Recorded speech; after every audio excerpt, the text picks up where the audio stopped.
Les maladies chroniques sont un enjeu de la transformation du système de santé. Fut un temps où rendre une maladie chronique était notre idéal, tellement nous manquions de traitements. Rappelons que 3 des 5 enfants de Louis Pasteur, celui qui met au point le vaccin contre la rage, moururent en bas âge, lors de la première moitié du XIXe siècle. Quant à Louis XIV, il eut 6 enfants légitimes de son épouse, dont un seul survécut jusqu'à l'âge adulte. L'espoir d'hier était qu'il vive, car la vie a toujours été considérée par certains comme une maladie chronique. La situation de l'humanité n'a pas tellement évolué depuis l'Antiquité jusqu'au XIXe siècle.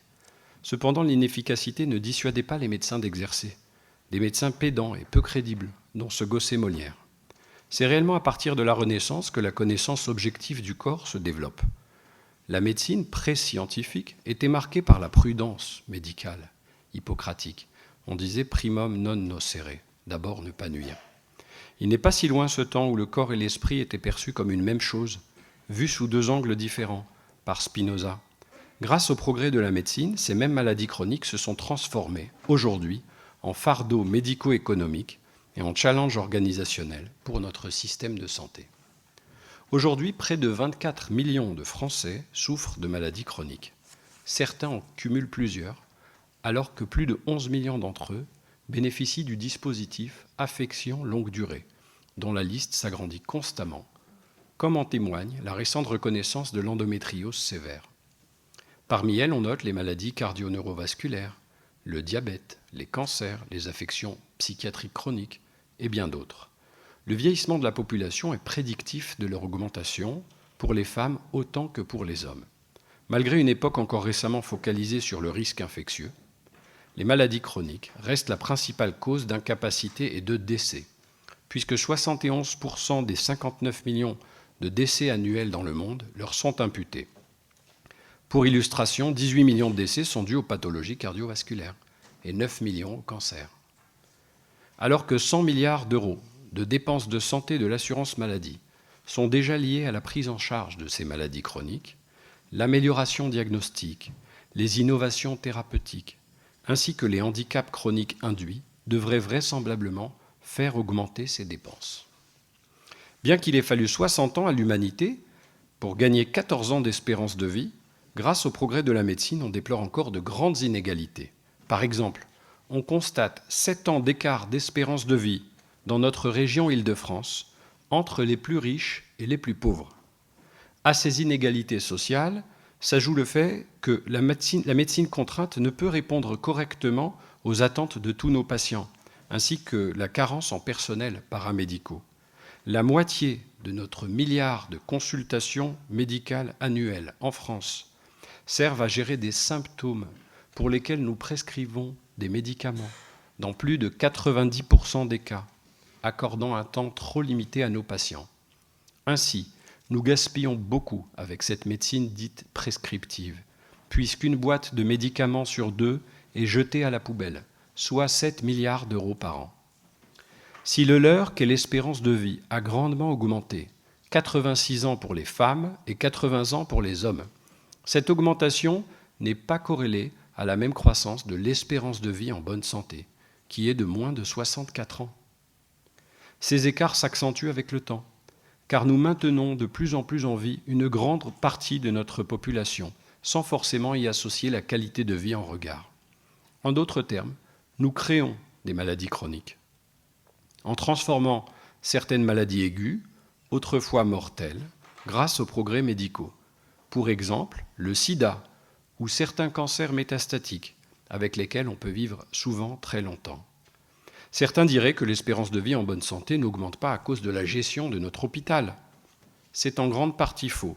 Par exemple, en Suède, l'espérance de vie en bonne santé est de 8 ans supérieure à la France, 72 versus 64 ans, avec un nombre d'hôpitaux 3 fois moindre. Il va falloir donc repenser notre système de santé et de prise en charge des maladies chroniques, bien au-delà des problématiques de l'hôpital. Notre société a probablement confondu la médecine et le progrès technique.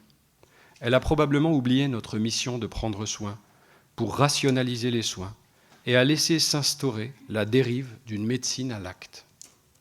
Un des défis de notre recherche médicale, fortement segmentée, est de diminuer la multiplication des programmes cloisonnés maladie par maladie, et déconnecté des caractéristiques communes à toutes les maladies chroniques. Un autre défi de taille est de prendre en considération les interactions entre les dimensions sanitaires et sociales des patients, pourtant au centre du défi des maladies chroniques. Pour exemple, l'impact des perturbateurs endocriniens sur les différentes maladies, ou encore le fait qu'un patient sur deux atteint d'une maladie chronique en général est peu compliant à ces traitements.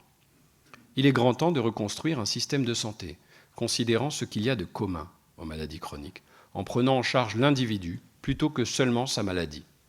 Il est temps de passer d'une médecine prescriptive à une médecine intégrative. Si toutes les maladies que nous traitons sont des états pathologiques de nature aussi variée que physique, psychologique ou cognitive, elles sont appelées à durer. Les maladies chroniques retentissent sur la vie quotidienne, limitent fonctionnellement les activités ou la vie sociale de ceux qui en sont atteints.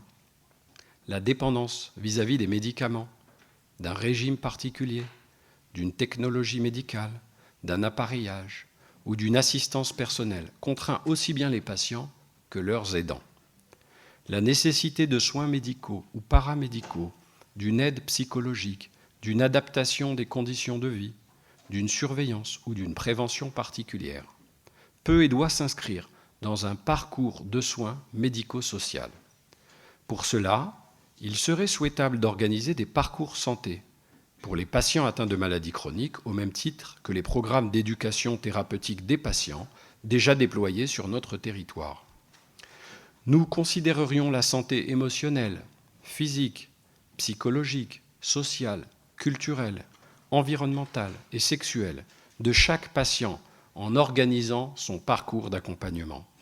L'évaluation de ces parcours santé et de leurs bénéfices est importante pour améliorer leur pertinence et les simplifier. Transformons nos prises en charge en favorisant la transdisciplinarité, la coordination des soins, l'utilisation des nouveaux outils numériques et en intégrant les patients eux-mêmes. À ce propos, l'Organisation mondiale de la santé a fixé comme objectif de réduire d'un tiers le taux de mortalité prématurée imputable aux grandes maladies chroniques d'ici 2030. Pour ce faire, il est important d'intervenir également sur des facteurs environnementaux et comportementaux. On estime que la baisse de 30% des décès prématurés évitables à 10 ans générerait un gain de 10% du produit intérieur brut. Que 1 euro investi en santé maintenant générerait entre 2 et 4 euros de gain à 10 ans. L'essentiel du bénéfice de la dépense en santé concernerait ce qui est fait en prévention. Prévention, puisque 80% des maladies cardiovasculaires sont évitables et 40% des cancers sont évitables. En agissant sur les mêmes cofacteurs de risque, le tabac, l'alcool, la sédentarité et le surpoids, espérons que des politiques ambitieuses investiront plus que les 3% actuels de nos budgets dans la prévention. Si le dispositif affection longue durée est équitable, il reste insuffisant. La meilleure gestion des maladies chroniques est également un défi social. En effet, elles affecteront près de 25% de la population active en 2025, entraînant un recul de l'âge légal de départ à la retraite et un vieillissement de la population active. Cela impacte déjà l'organisation du travail. Pour exemple, parmi les personnes en emploi au moment du diagnostic d'un cancer, moins de 55% garderont le même emploi 5 ans après.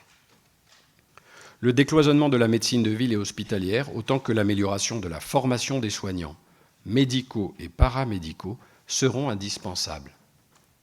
Donner et redonner un sens à nos métiers de soins fera partie des clés de la transformation.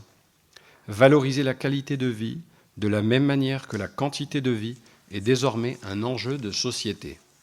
Si nous considérions mieux la santé environnementale, nous améliorerions la santé collective.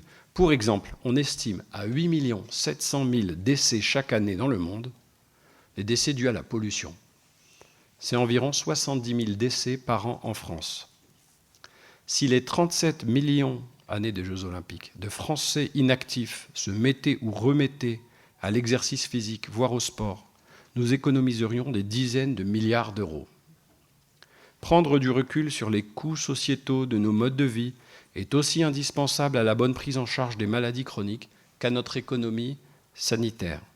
L'obésité et le surpoids coûtent 20 milliards d'euros, quand le stress coûte 70 milliards d'euros, ou les troubles du sommeil probablement 100 milliards d'euros. Alors que la santé est un des postes de dépenses privilégiés de la France, 300 milliards d'euros par an, notre efficience passera par la réforme et la modernisation idéologique de notre assurance maladie. Pourra-t-on en faire une assurance santé ? Si l'assurance maladie a largement tenu ses promesses, les difficultés se sont progressivement accumulées, la bureaucratisation et les dépenses incontrôlées étant croissantes. Bâtie sur la promesse d'une justice sociale et de solidarité, la philosophie de « chacun cotise selon ses moyens et reçoit selon ses besoins » est plus que jamais désuète.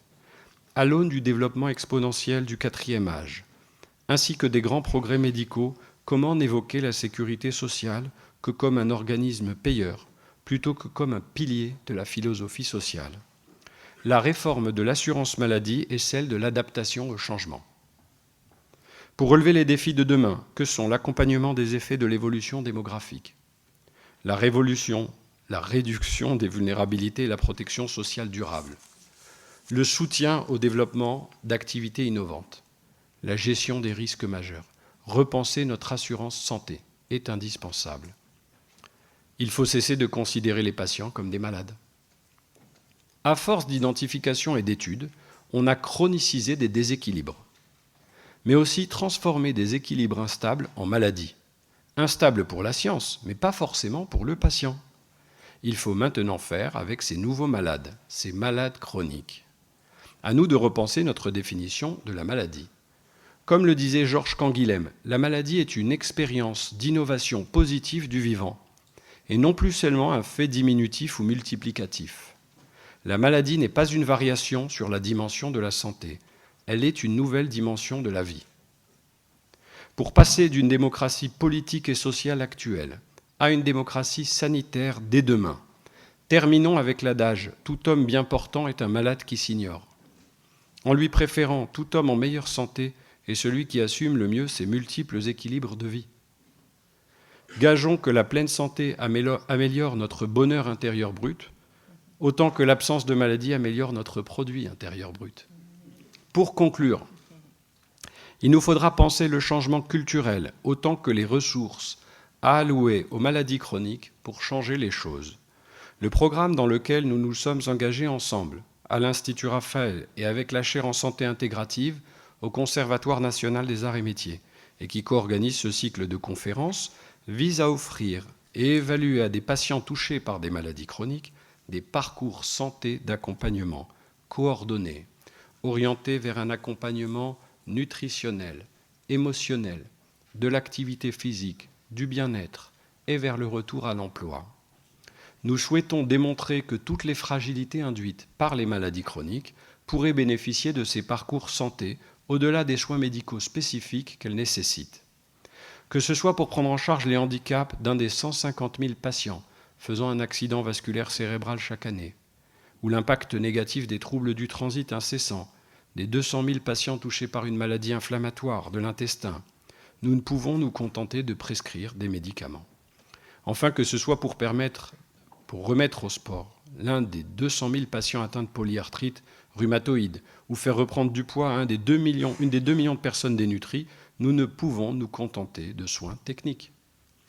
Nous souhaitons tous mener un même combat pour une meilleure santé au-delà de la maladie, intégrant toutes ces dimensions. Puissent ces temps d'échange nous permettre aussi de promouvoir une nouvelle éthique du care, basée sur des attentions particulières, sur la disponibilité affective, sur la responsabilité émotionnelle, sur la considération du soi relationnel.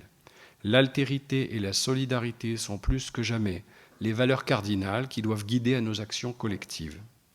Gardons notre esprit critique pour évaluer cela et nos doutes constructifs, car comme le disait le physicien David Gross, la science efface l'ignorance d'hier et révèle l'ignorance d'aujourd'hui. Je vous remercie de votre attention.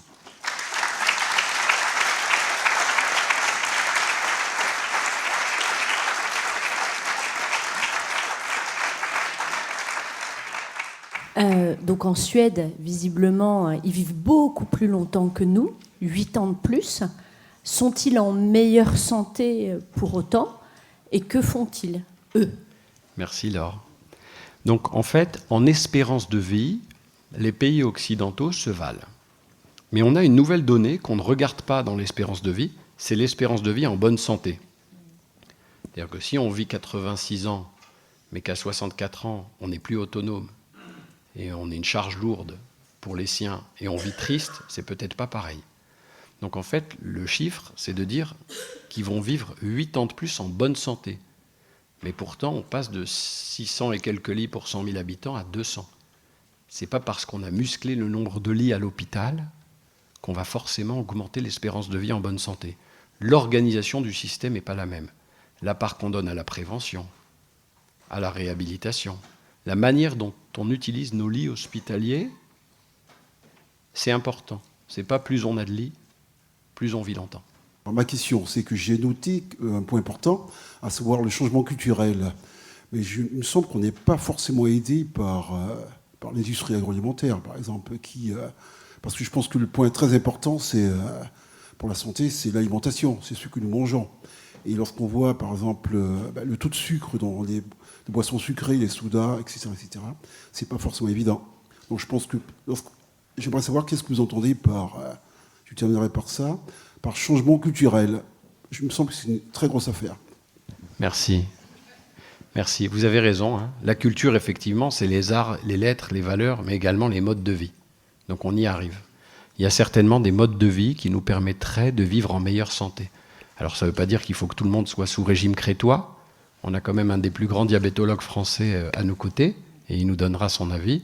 Mais effectivement, on a montré que si on consommait trop d'aliments ultra transformés, des régimes pauvres en fibres, si on ne mangeait pas assez de fruits et légumes, on a quand même la députée qui connaît le mieux la nutrition et la diététique dans ce pays à côté de nous. Hein.